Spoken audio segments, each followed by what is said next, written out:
Okay, we'll get folks signed in. Chris is set up for minutes, yep.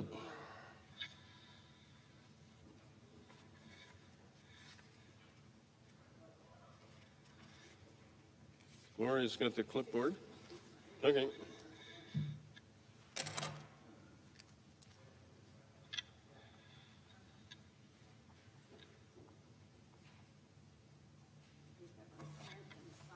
Oh, okay.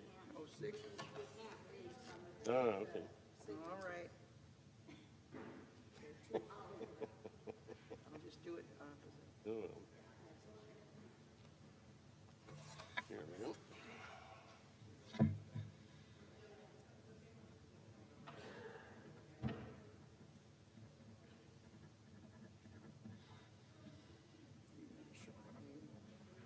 Yeah. Okay, good.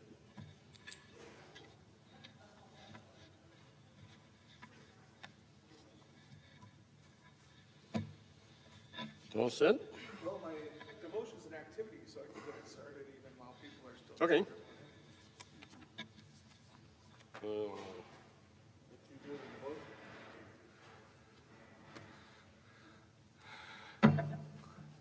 Well, good morning. It seems like we just were talking. Well, so one of the main things that we've been working on this past year from leadership perspective is the faith and neighboring practices theme. And so we've been meeting once a month with a cohort of other churches. We've had quarterly retreats with about a dozen churches from around the synod.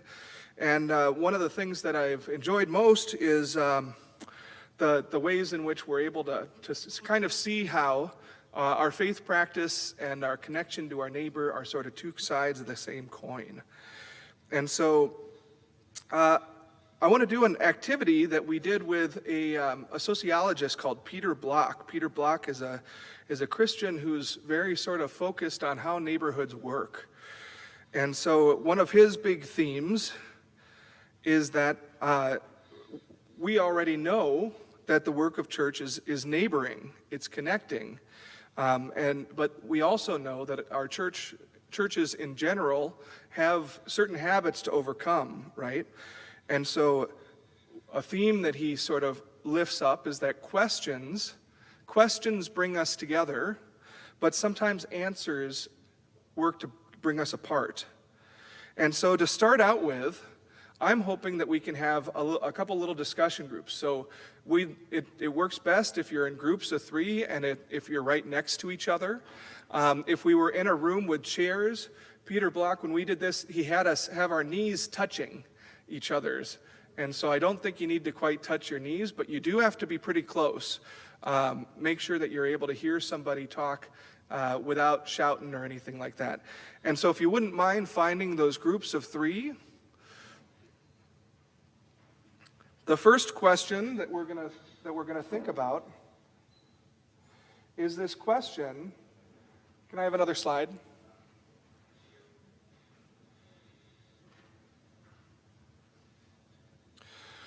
The first question is, how am I? Let's see. It's back at the devotion, so it's the very first set of slides, I think, unless I put them in the wrong place.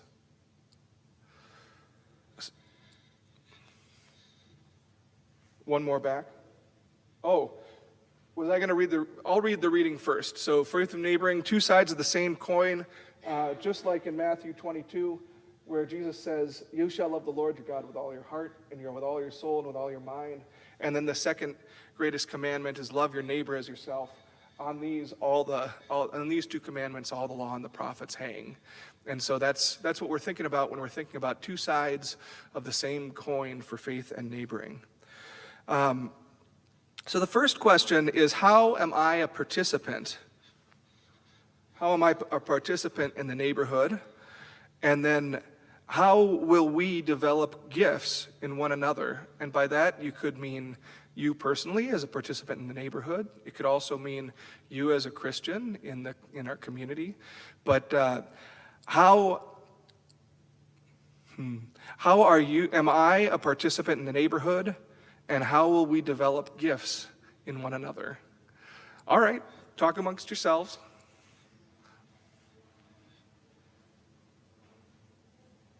How are you a participant in the neighborhood? There you go. I help my neighbors do plumbing. There you go. Plumbing is no joke. Let's see. Sometimes, this winter, sometimes we've shoveled each other's walks.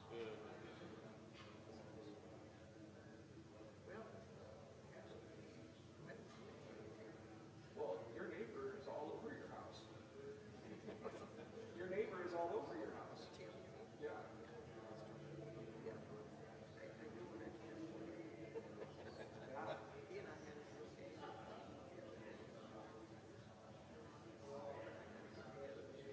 The list seems to be getting longer about things that he's really riled up about.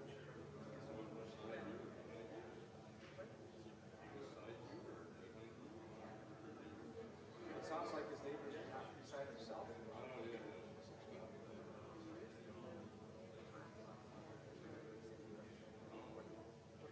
Oh, okay, so he's not right next door. Yeah.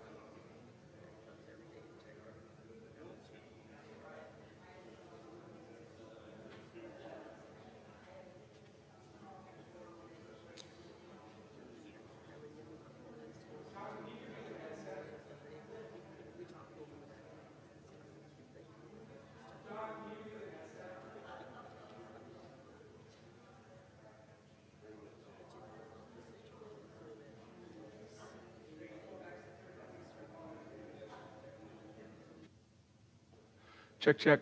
Awesome. Well, I'm sorry to interrupt you. It looks like there's some good conversations going on, but I want to hear some things that you guys are talking about. Who over here who has an answer about being a participant in the neighborhood? What came to mind? Trunk or treat. That's a great answer. What about you guys? Sharing and carrying hands.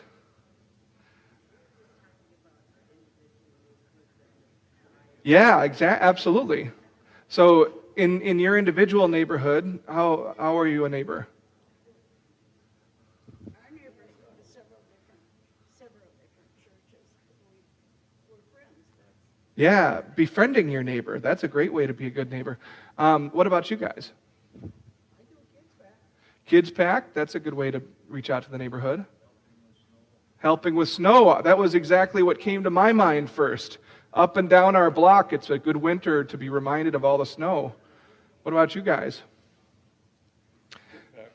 Kid Pack is a good way to think about it. So, how will we develop gifts in one another? I love this question because it kind of gets after this idea that neighboring isn't just one direction, it's reciprocal, right? We expect that everybody gets to be affected by the process, right? What were some of your thoughts about how... Oh, that's not the right question. The question was, how will we develop gifts in one another? Were you guys able to, was there somebody who was able to talk about that question before I interrupted you?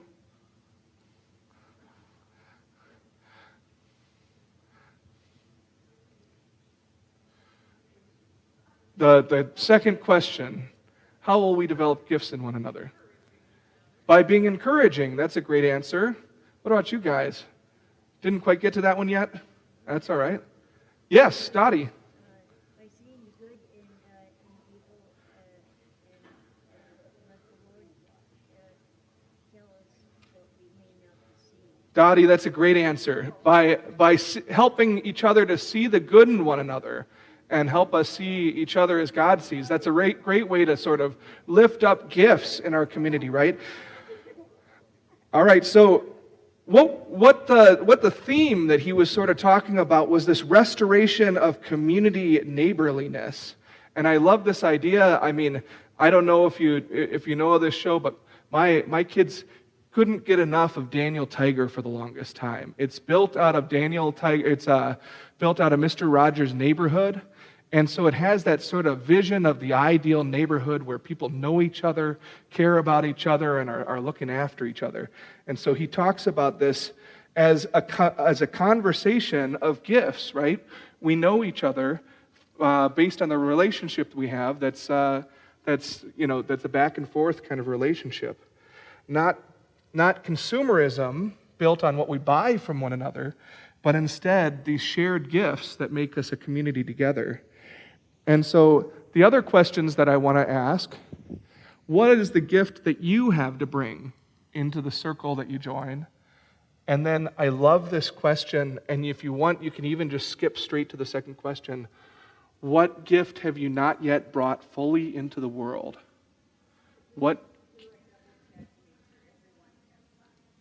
We will when we start the meeting, but right now we're doing the devotion. So what gift have you not yet brought fully into the world? Okay, talk amongst yourselves.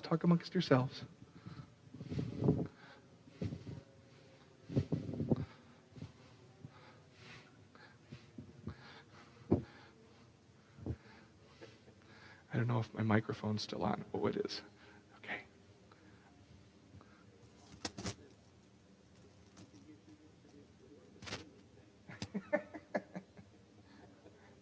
That's yet to be brought out. There we go.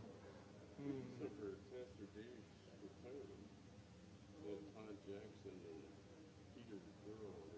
Yeah. We had the trio. Pastor Dave at the end said, well, I should probably be banned from singing in public area.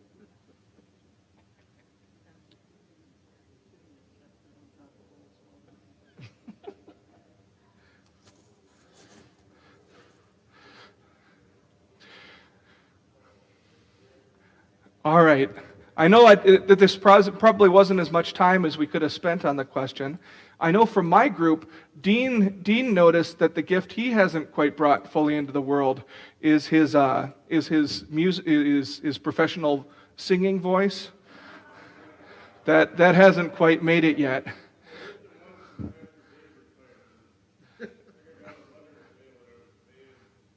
Yeah, there we go. What are some other gifts that you haven't brought fully in the world? What did you hear?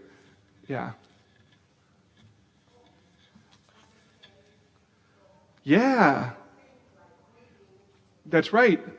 The gift of understanding. A gift of understanding, a gift of empathy, right? Putting yourself in someone else's shoes. Yeah, that is a great gift. What did you guys think of?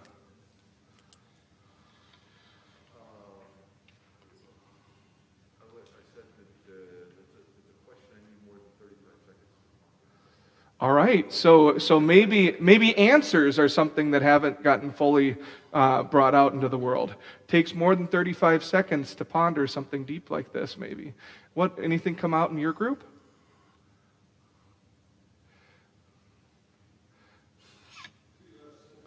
Yes, to be less cynical. Keep on the sunny side, right? How are we going to swing that? What about you guys?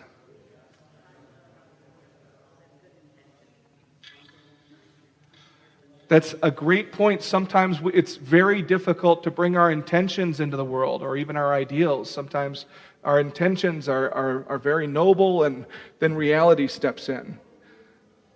Anything from you guys? All right, see...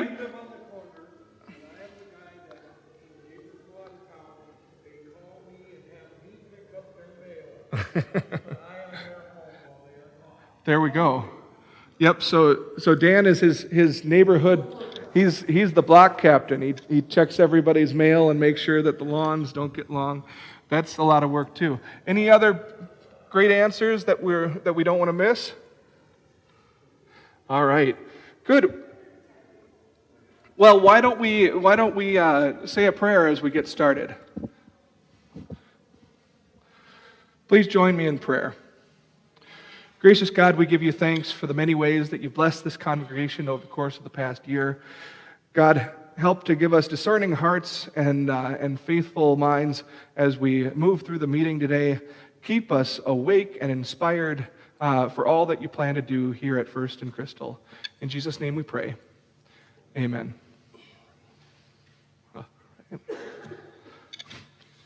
Thank you, Pastor Colin. I'm going to call the annual meeting to order, and I'm going to start with a motion I move that we amend the agenda to include the election of council members. We have a second. Second. Dan, second. We'll do a voice vote. All those in favor of amending the agenda to include the election of council members, aye. Aye. Opposed? Hearing none, the motion passes. Thank you. Let's see. Well, first order of business is the annual minutes from last year. They are in the annual report. If you'd like, I'll read them. Anybody have a strong opinion one way or the other? Typically we read them, so I'll go through them. First Lutheran Church of Crystal Annual Meeting, January 30th, 2022. Notes by Chris Swarczyk. Thank you, Chris. Present on Zoom, Rick Burton, Dan Babine. Sign-in sheets were handed around. We had a reading of the poem New Day by Amanda Gorman, given by Pastor Collin, and a prayer offered. We read the December 2020 minutes by Chris Swarczyk. Motion to accept the minutes with one amendment. PPE should have read PPP loan by Bob Johnson, seconded by Justin Zoss. The minutes passed unanimously. Pastor Collins' report by Pastor Collins had the following main points. Live streaming, our new front door. Collaborative partnerships for mission, faith and neighboring practices. We're a teaching congregation with Pastor Raul Garcia. Talked about staff transitions, generous support for the ministry, rebuilding, not rebooting.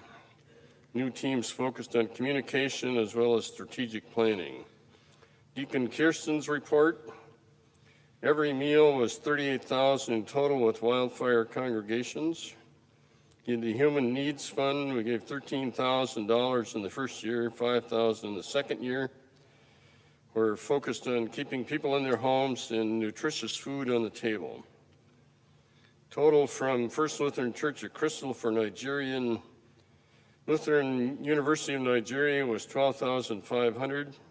We believe that the synod met their goal. Lutheran Church in Mubi #1 support totaled $1,200. We hope to send youth to the ELCA National Youth Gathering, which is here in Minneapolis, but it was currently on hold due to COVID. In-kind contributions go to many organizations. Treasurer's report by Jackie Mortensen. We continue to be a congregation that gives generously.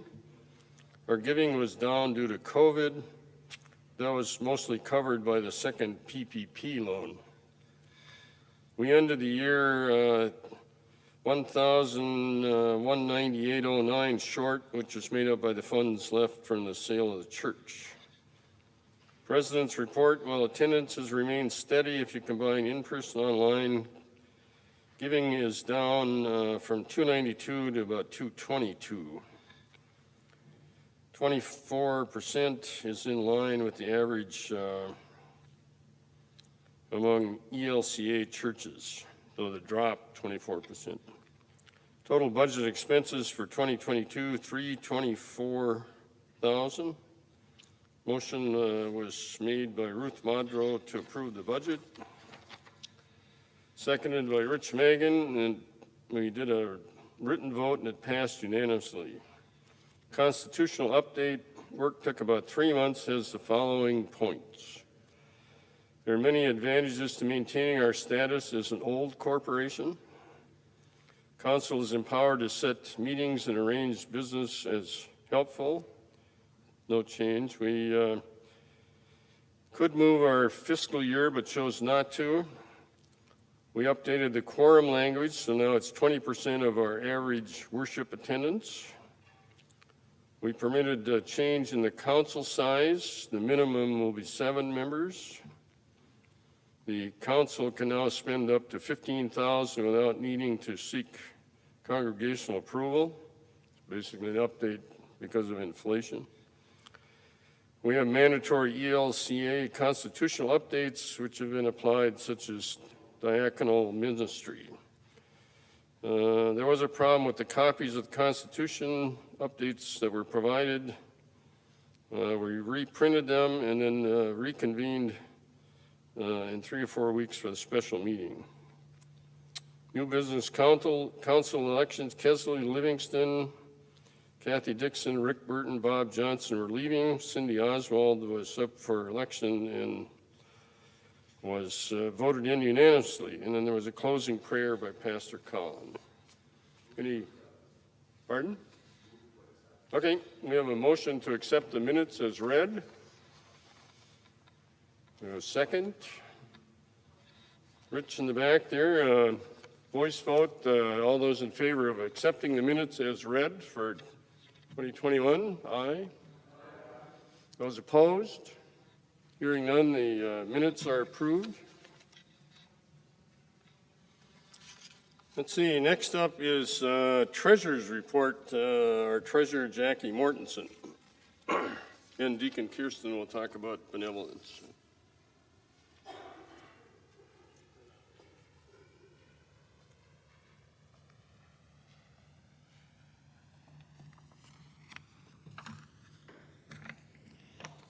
Okay, this is the report for 2022. It's,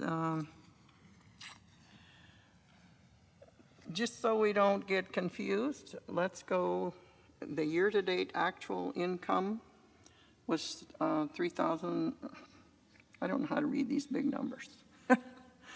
$301,049. And the actual expenses were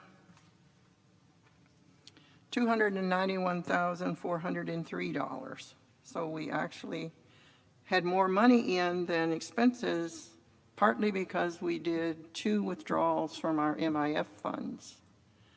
And which was, I think we withdrew 25,000 actually total.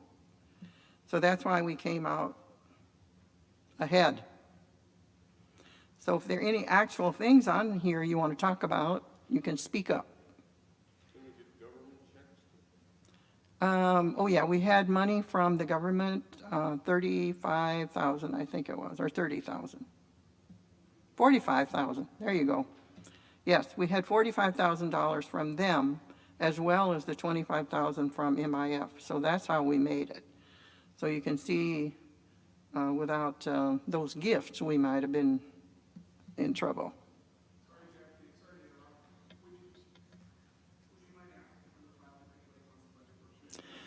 We have budget worksheets where we worked out the line budget for 2023, and Pastor Cullen has copies if anybody wants one. We don't have it in the actual newsletter.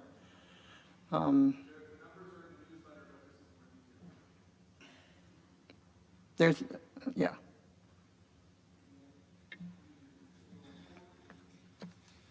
I mean, if you love numbers, you better take one.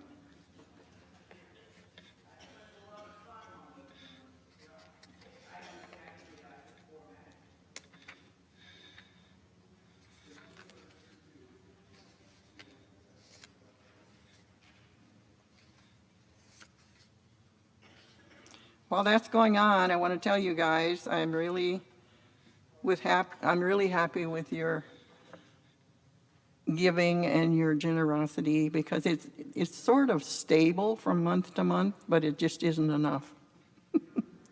Mainly because we're not enough. Yeah. So we have made arrangements to have a monthly withdrawal transfer from MIF into our checking account for 2023. So we will have that money each month to make ends meet. We plan on doing 10,000 a month, and we may not need that all, but to cover what we would like to do this year, we do need a little infusion. Yes. On which one? Well, what did we get this year? 45,000, I think it was. Yes, we did. We got 15,000 for 3 months. because it was because we had kept the church open and paid our salaries. So then we got that gift again this year. It was our 2022. Yeah.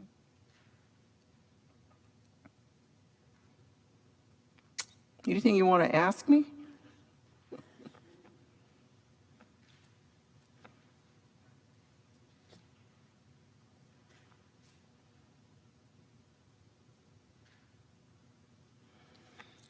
So this is not the time to talk about the budget, is it?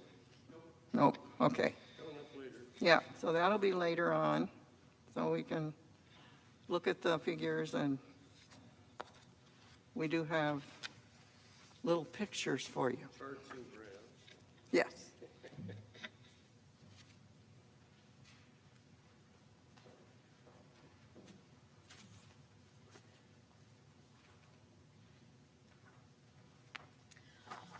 In addition to the budgeted benevolence, I just wanted to bring your attention to the fact that in 2022, we raised separately through fundraisers or drop in the bucket offerings, different projects like that, the bake sale and things that the First Lutheran Church women have done. That amount was $16,140.33.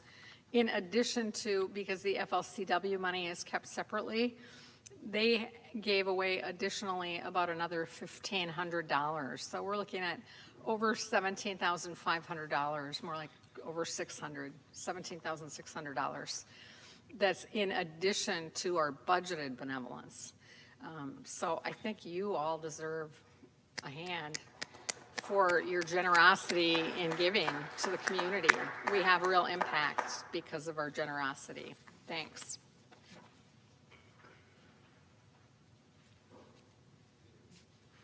Thank you. Let's see, the reports from all the ministries and or from the committees and the ministry are in the annual report that you got. We're not going to read them from up here.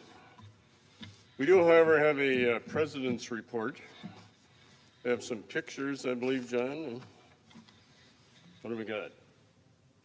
Me looking back at the screen. Yes, there we go. Okay.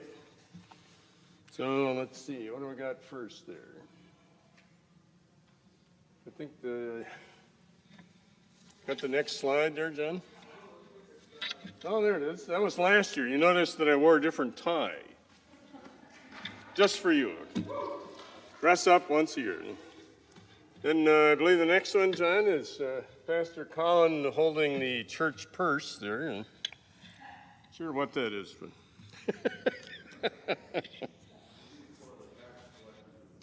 oh yeah, that's right. This was Pastor Raul preaching during Advent. So one of the things from last year was we were teaching congregation with Pastor Raul was with us all year, and he was split between three churches, us, Elam, and Valley of Peace.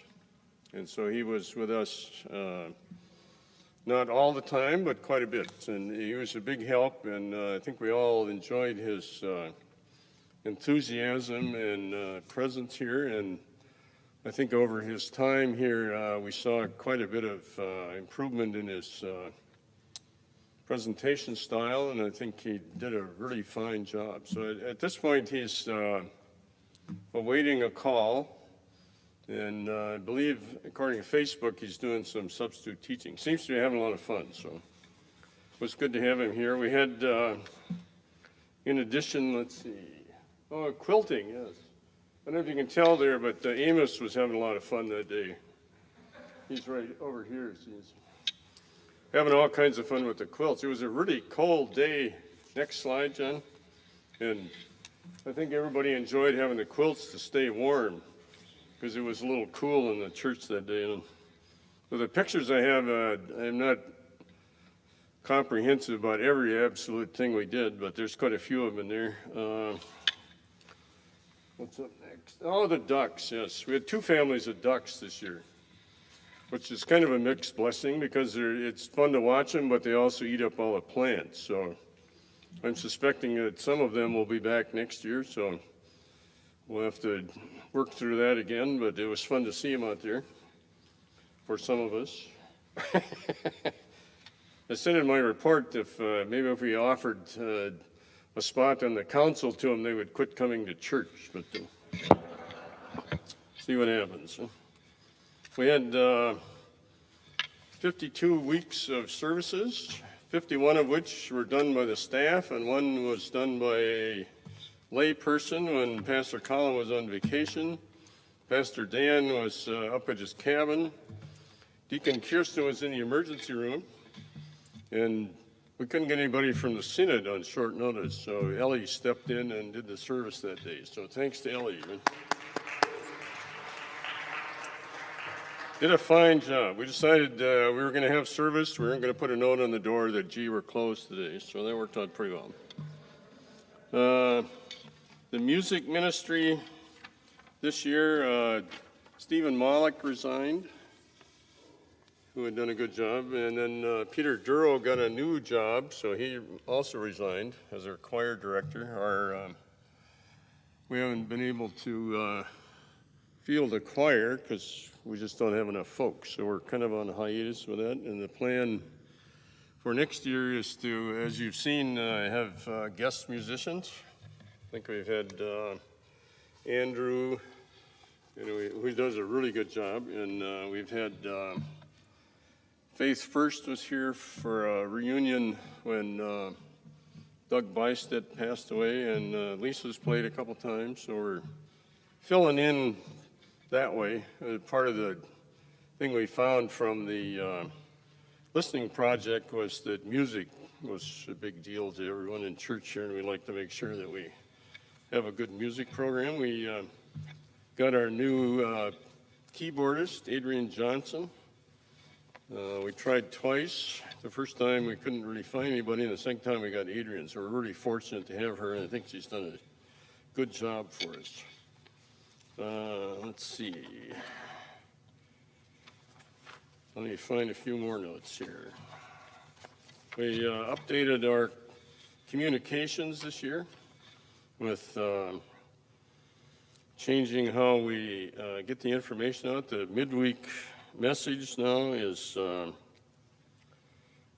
carrying, is that the one? That's the one that has the most up to date, right?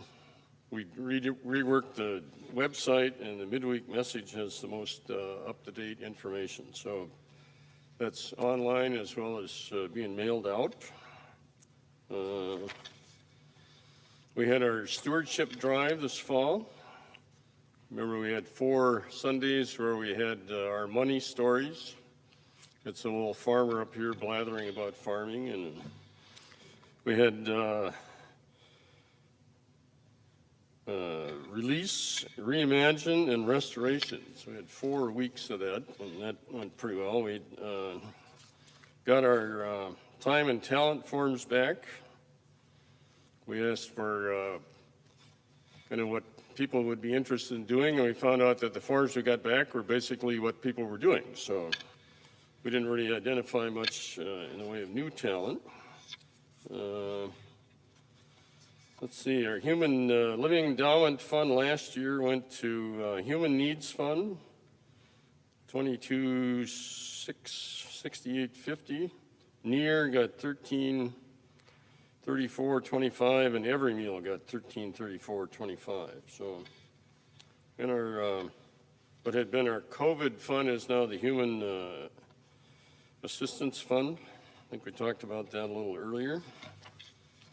We had, where are we at on slides? Oh, it's the last, I think it's just the choir at Easter here. What do you got next, John? Oh, the bell choir played, I think, 3 or 4 times this year, so we're still managing to get the bell choir together with our capable director, Janet Howe. This was Faith First, Doug Bystedt's funeral. They got back together for a presentation for that. John working faithfully up there on the live stream, which requires some attention now and again. What else do we got? Oh, the youth trip. The kids went to, is it Arecibo? Is that how you pronounce it, in Puerto Rico? And Pastor Raul and his wife Rhea were chaperones, and they helped with farming. I think there's a picture of that. Wait a minute. And then, let's see, Kirsten talked about Lutheran University, Nigeria, right? And then faith and neighboring practices is kind of what all these slides here we're going to end up with. Faith and neighboring practices is a program that's sponsored by a grant from the Lilly Corporation to the Synod. And in the wildfire cohort, it's us, Faith Lilac Way, Cross of Glory, Holy Nativity, and Christ Memorial. So that's the 4 churches that are in it. We meet once a month. We'll be wrapping up the 2-year program in May. So, and it's, I think, been a really good program. We had this summer then, our neighboring practice primarily was 3B, which is started out as bonfire, brats, and bomb pops.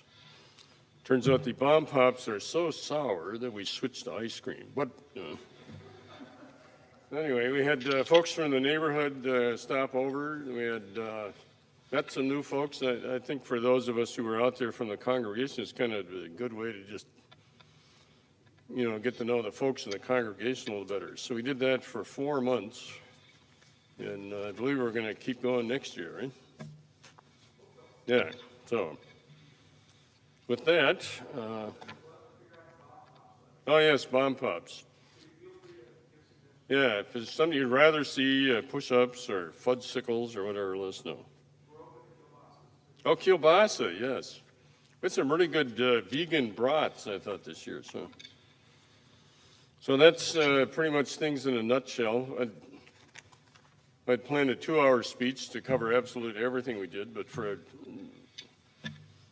a fairly average-sized congregation, we do a lot of good in the world, and I think we should all be proud of how we take care of one another and how we take care of the community and how we reach out into the world. So, thank you all.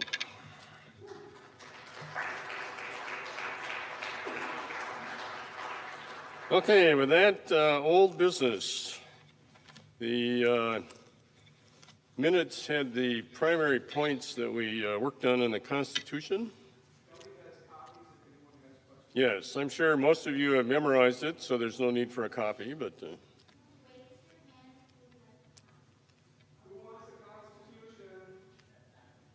Don't all speak at once. Oh, there we go. Got one taker there.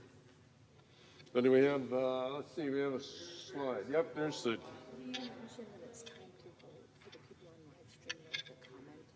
Oh, okay. Yeah, okay. So this is the constitutional updates, which we talked about at quite a bit of length last year. I know that I'm going to go through them all again, but is there any, the reason you don't just approve it and run with it is the Synod requires that when you update, you wait a year to make sure that you can live with the changes. So I'm assuming that everybody was happy. Larry, did you want a copy? Yes, we'll need a motion to approve if there is no discussion. Hearing no discussion, yeah. So Dan Babine, what? Oh, yeah, it's a requirement of the Synod. Yeah, I did say that. Thank you. We have a motion from Dan Babine to approve the updated Constitution. Do we have a second? Okay, I got 2 of them, Gloria and Al. We'll do voice vote. Those in favor of adopting the updated Constitution, aye. Aye. Those opposed?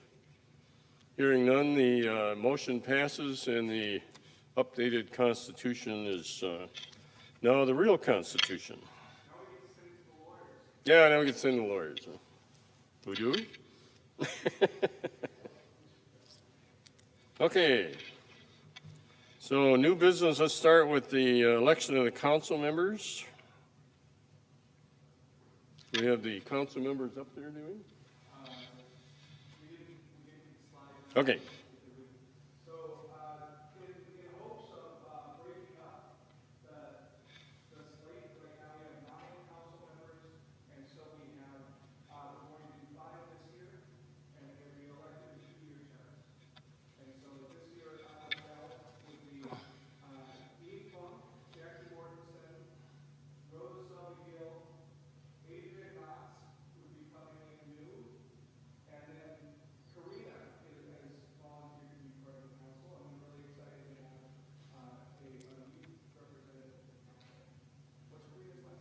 Vincent.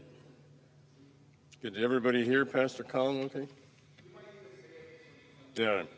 So we have Adrian Knott. We have me up for re-election. You can feel free to vote against me if you like. And Jackie Yep. and, Rose. oh, your microphone's on. Yep. Suddenly, Yeah. suddenly microphone. Rose Selby Heel. Yep. Adrian Knotts. Yep. And Karina Vincent. Okay. So that's the slate. So should we vote by voice? Oh, yes. Okay. This, Should we ask for nominations from the floor? yes, any nominations, volunteers from the floor? Ah, somebody moved. Who was that? I saw somebody move.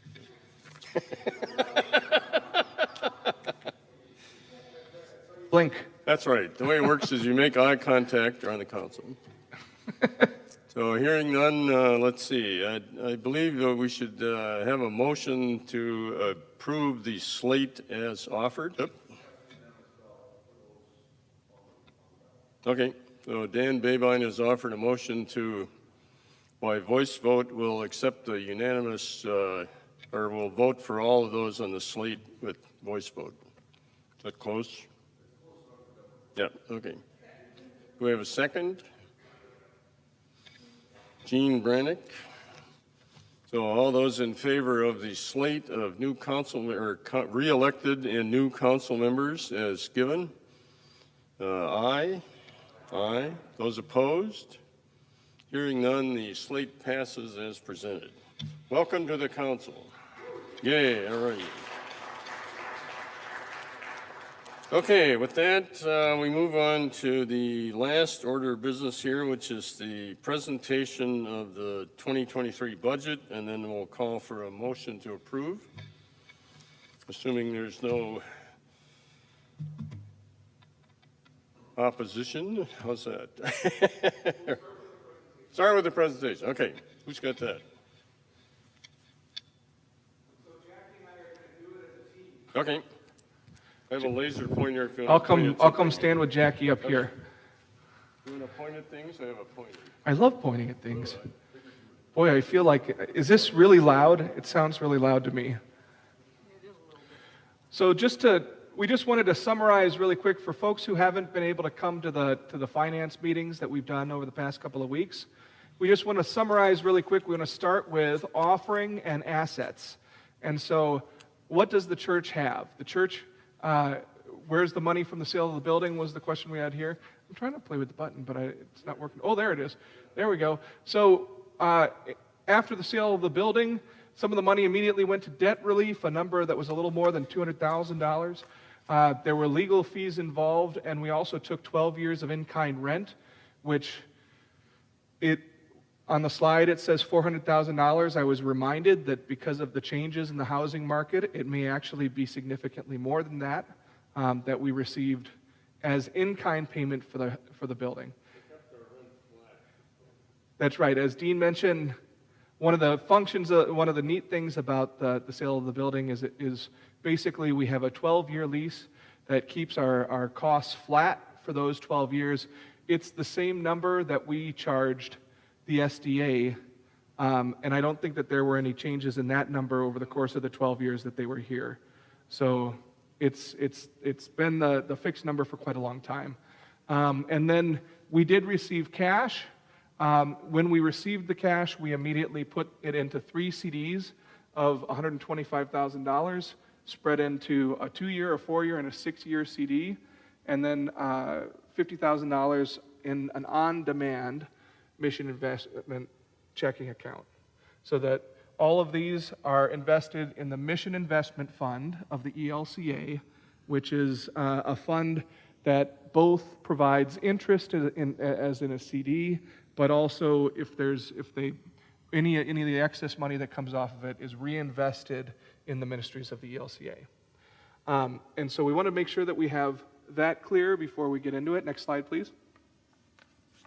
And so this year, you may remember that over the course of COVID, we decided to keep the budget flat. We did basically a continuing resolution for 2 years. So in 2019, there was a newly shaped budget. In 2020, we decided to have a flat, flat budget. 21, here we are in 22, making the budget for 23, and we know that we need to reshape the budget. Our offering is, we've talked about the changes in offering. When you look at, want to look at the detail of the budget sheets, offering from, regular offering is now around, it fluctuates between about $210,000 and $220,000. And so what we're doing is realigning our priorities based on the income we have and the savings we have, right? And so to that end, intern pastor Raul and Deacon Kirsten led a listening project this fall. And over the course of the listening project, we were looking for what First members value. So what do First members value? Quality music and worship, a supportive and tight-knit community, meaningful preaching and teaching from the Bible, an ongoing relationship with the neighborhood, and the opportunity to do some good in the world. Am I going too fast? Okay, because I think we've already seen this. Next slide, please. And so the way that we've broken it up, we want to reshape the budget based on our mission and vision, based on the priorities of First members. And so what we've done is separated that into 2 categories. One is a priority that responds to the question, what will a budget for a sustainable worshiping community look like? Right? We know that it's a unique situation that we have this money from the sale of the building. We're not going to be able to spend above our means forever. And so what we want to do is create a budget that's sustainable into the future so that we have stability within the financial life of our congregation. And so to that end, we want to think about a worshiping community with a sustainable budget where there's quality music and worship, a supportive and tight-knit community, and meaningful preaching and teaching from the Bible. And then we also want to continue to follow our mission and vision, the call into discipleship, right? It's not something, and so how do we continue following Jesus in the neighborhood and impact the world around us with our gifts? We want to focus on that ongoing relationship with the neighborhood and celebrate the opportunity to do some good in the world. And so what we came up with is part of a budget. So we want to think about breaking the budget in 2. And so 2/3 of the budget is built off of only offerings. So based on what we take in, we want to be sure that we can have a sustainable worshiping community. And so I hope this doesn't make you too hungry, Dean. We have a pie chart. And so who's already been eaten up? Oh yeah, someone took out the middle. That's the best part. And so we sort of reorganized the budget a little bit. So one thing that we moved into the mission and outreach budget was $6,000 of our program budget, which is $5,000 of our budgeted funds for youth, and then $1,000 the budgeted for, and we're looking at that as our outreach to the next generation funds that we send to the next generation. And then otherwise, a lot of our spending is fairly flat. Postage is up a little bit, and so the office, needs to change a little bit. we're moving the cost associated with Deacon over to Mission and Outreach, and then the other numbers are fairly flat. And so what we come up with is a budget number that's about $196,000 for the budget of the worshiping community. And we, like I said, we might hope that that number, continues on into the future. So let's see the next slide. And so how have we been funding Mission and Outreach? Our benevolence budget has been generous. And so you can see in 2022, we continue to have the priorities of mission support. Every congregation, the ELCA, is meant to share mission support. The investment that we made in wildfire, outreach to the next generation, and then concentric circles, so local, and then Minnesota outreach, and then global outreach. And so that's how we come to have some of these different groups. A psychological change that we're proposing too. Deacon Kirsten eventually wants to retire, and so we're going to think of her budget for the next couple of years as a special way that we're able to provide leadership both in our neighborhood and in ministry in the surrounding area through professional leadership. Kirsten, at this point, has spent a number of years here in the community, and so as someone who's rooted in these different relationships that we have with different mission and outreach organizations, she's able to provide leadership on our behalf that a single volunteer or even a new professional might not be able to provide. And so that's something to celebrate. So let's see the next slide. So what we come up with is an opportunity to do some good. The expenses we're anticipating from our worshiping community, this isn't quite accurate. The ones in your annual report, if you look at the back page of your annual report, those have updated numbers because all of the numbers for benefits weren't in yet. And so we were missing numbers from FICA and numbers from the board benefits organization that the ELCA provides called Portico. And so on the last page, you'll see that those numbers are actually, so the cost from the worshiping community total $210,104, and a mission and outreach is $95,948. And so we're proposing a budget, the total being about $306,000. And then a reminder of our assets, we expect offering in the coming year based on history of around $210,000. And so we would be spending about $100,000 from the money from the sale of the building. So compared to last year, one more slide. Compared to last year, we would be looking at these different expenses. Last year's budget, there's no change, and we changed those headings. Okay, so the changed headings are on here. So utilities and insurance end up costing us about $12,400 last year. Benevolence, in terms of the money that we just send to other organizations, is actually down because we aren't going to be paying for, we won't be paying Wildfire and Luther Seminary for Raul, right? And operational expenses are down a little bit. That includes the money to the ministry teams. And then personnel is very close to flat. Is that how, yeah. Questions? Or Jackie, yeah, what else do you want to point out?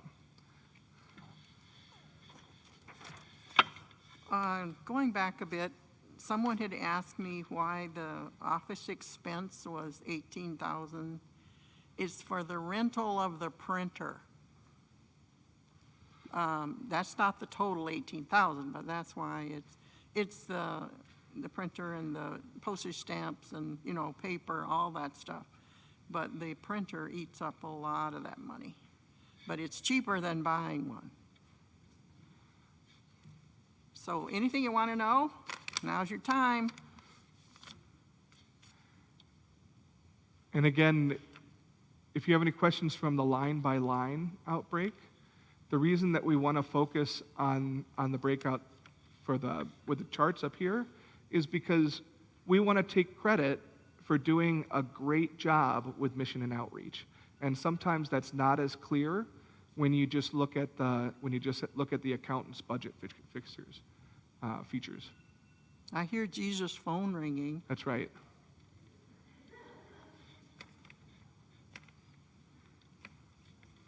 Yes. And I'm sure you know that this presentation with the charts and so forth and the questions and answers, it's called a narrative budget. And this is what we want to do so that it gives you better information about where your money is going. So expect this to continue.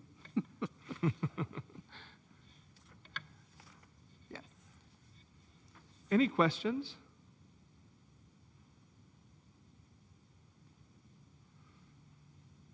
Do you have any concerns about the money from Mission Investment Fund? Because, we talked about it once and with a group, and the concern is running out of money in 3 years. Well, we won't do that for sure. But the whole purpose of fixing things this way is to continue as long as we may continue, and who knows what God is going to do with this congregation. And so there's no concern. You should not be concerned about it at all because God will take care of it. Okay? We think this is a budget focused on vitality, on being an active and involved congregation that does good things outside of our walls. Yeah. Dean, take it away. Yep, thanks. Good job. Larry Hanson advocated for a narrative budget years ago. We finally got it done, Larry. Let's see, Carrie, you had a question about if somebody's going to vote.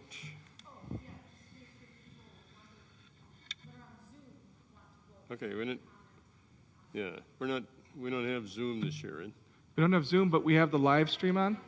Oh, live feed, yeah. We get 4 people on live feed, and they have to vote by comment. Okay. So if you're on live stream, then go to the chat section and vote if you're going to vote. And so on chat, you would say either I vote in favor or I vote against. And we're going to do paper ballot. So Ellie and Gloria will hand those out. And then write yes or no on it. Dan? I move we accept the budget. Oh, very good. I was going to ask for that next. Dan's really on top of it. Thank you, sir. We have a motion to approve the budget. Do we have a second? Carrie seconded. Now we'll vote. Discussion, yes.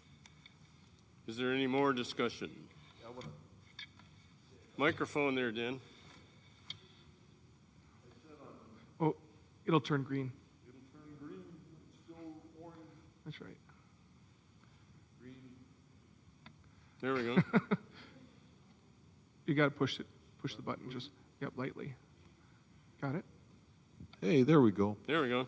I said on Sunday when some of you were here that I thought that what has been proposed is really quite good. So I'm going to repeat myself. A lot of times churches are accused of being rigid and not thinking about what could be. And I think that the budget that has been proposed and the breaking out of the mission and outreach section is really quite creative, and I think it's a pretty amazing way to look at the budget. I really am impressed.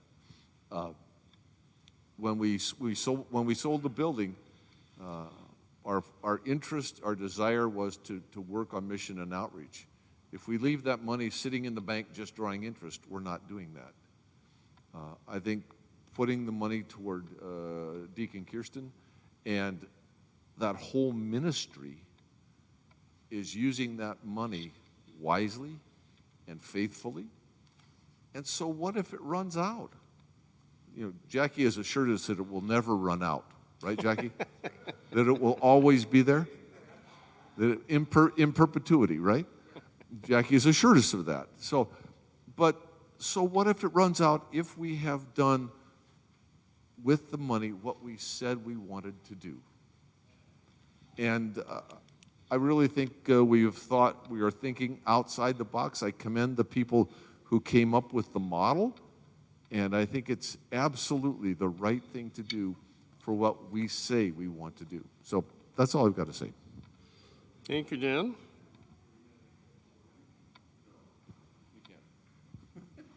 I just want to add to that it's not just giving money away, it's investing in our neighborhood and in God's kingdom in the world so that we have this window of time to be able to do more, and we don't know what God will do with that. I think that's what Jackie was intending, that our vitality is still strong because of what we're already doing, and to continue the work that we're doing and even enhance that work, we don't know what might change in this congregation for increasing our vitality and our place in the neighborhood and what God will accomplish through us. So I commend Colin because it was all his idea, but pretty much, yeah. But I think it's pretty awesome, too, and a great way of managing going forward to have an impact. Other discussion, comments? Going, gone? Okay. Has everybody had a chance to vote? Do we have all the ballots in? Okay. Just a recheck here, did everybody sign in? As far as we know, yes. Okay, well, I guess while we're waiting for the count, I'd like to thank some folks for the past year, all the volunteers here at First Lutheran. Yeah. And there's a lot of things that we couldn't do here without volunteers. So thank you to everyone who volunteered for weddings and baptisms and funerals and confirmation and sound and audiovisual. Yep. Yes, no. Yes or no. Or approve, disapprove. Just so we know which way you're leaning. But I would be yes, nay would be no, right? 0 or 1, yes. 1 would be yes, 0 would be no. Yet, or I forget what Russian for yes is. But okay. Should be pretty straight ahead. We got everybody's vote in. They're still discussing it. So I'll go on with thank yous. Everybody who worked in the yard, did maintenance, took care of the plants while the ducks were trying to eat them all, and those who took care of the ducks, everybody who cleaned up and served food and visited, folks that needed visitation, and those who prayed on the prayer chain, those who decorated the church, brought food, made coffee, counted offerings, kept the financial records, maintained the files, brought cars for 3B, and greeted our visitors with a smile. To all of you, thank you very much. We appreciate it.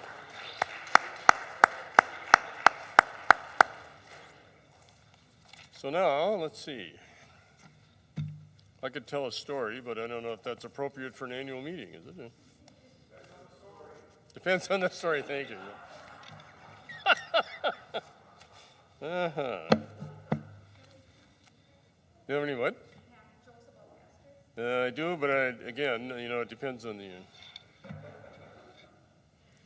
One of the stories I like to tell is when I was in high school, I had a friend named Hutz. His name was Hutzler, we call him Hutz. And there was a landfill at Lake Park, Iowa, and there were certain things that you couldn't just throw in the rock pile on the farm, so we'd take them down there. And if you took Hutz to the landfill, it'd be like a kid in a candy store, just run around, everything he'd find, you'd put in the car. So one day, we got there late, they were burning tires. In those days, they would burn all the old tires. And Hutz found a can of hairspray, and he threw it on the fire, which I thought was a bad idea, and it blew up and it made a little mushroom cloud. And he thought this was the greatest thing he'd ever seen in his life. So he fished around, and he found a case for benzematic propane cylinders. They were full. He thought, oh, this is a really bad idea. So he flipped one on there, waited a little bit, and the end blew out, and it took off like a rocket. So now he thought, oh, I'm Werner von Braun. So he threw another one on there, and nothing happened. We just stood there and waited. So we were turning to leave when it detonated. And when you see explosions in the movies, they're real slow and you can run away. Well, that's not how it works. It's over before you even know it. Just boom, So I looked at Hutz. This wave of stuff came by us, and he had little burning Hershey Kisses on his cheeks from all the rubber. And I had a white car, and the whole side of my car was just full of burning Hershey's Kisses. And I looked at Hutz, and he said to me, buzz, who knows, my ears are just like that. So then we left. There was this big chunk of burning tire that went up over the creek, landed in Arnie Einen's cornfield, and caught 40 acres of corn stalks on fire.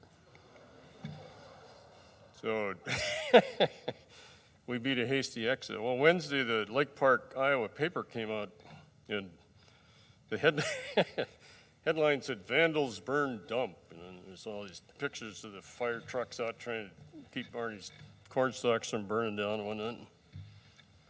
So I got the mail that day, and my dad is sitting at the table reading this, and I'm reading the headline thinking, I hope he doesn't read the front page. So at his 80th birthday, I fessed up, and I figured, well, he's too old to chase me, so he probably can't catch me, and if he had a heart attack, I'd get all his stuff. So that's the story.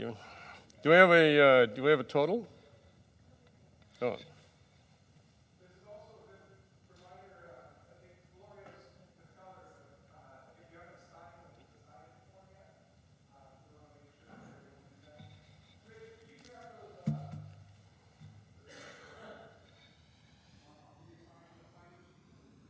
Okay. We have the results of the vote on the budget, and it was unanimous. The proposed budget passed. Yay, all righty.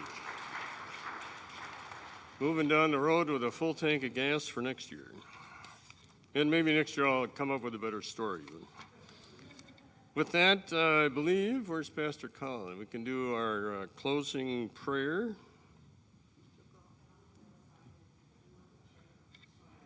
Oh, he's going to sign it. Are you going to do the closing prayer, or are we going to have Deacon? Okay. Deacon Kirsten?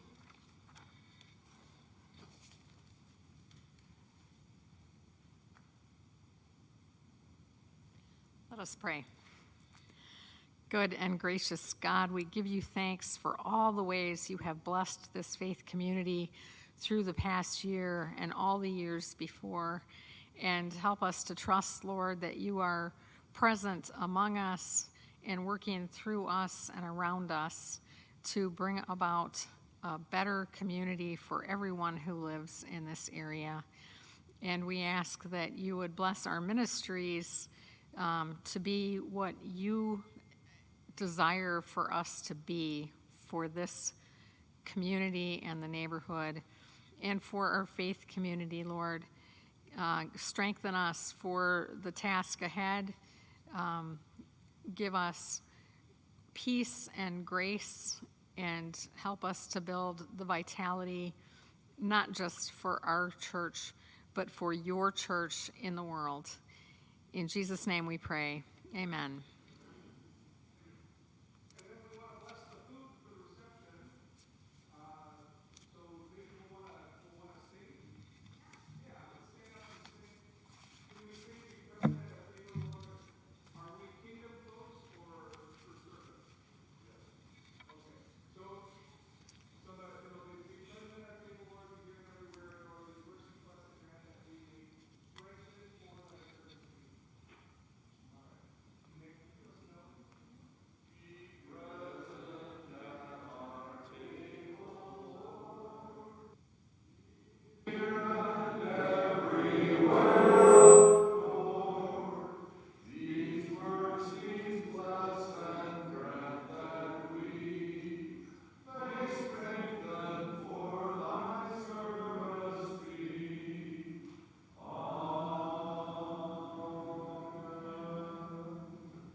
Everybody?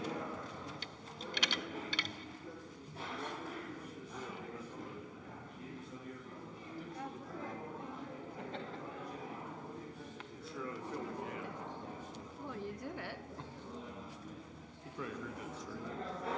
I have not heard that. No,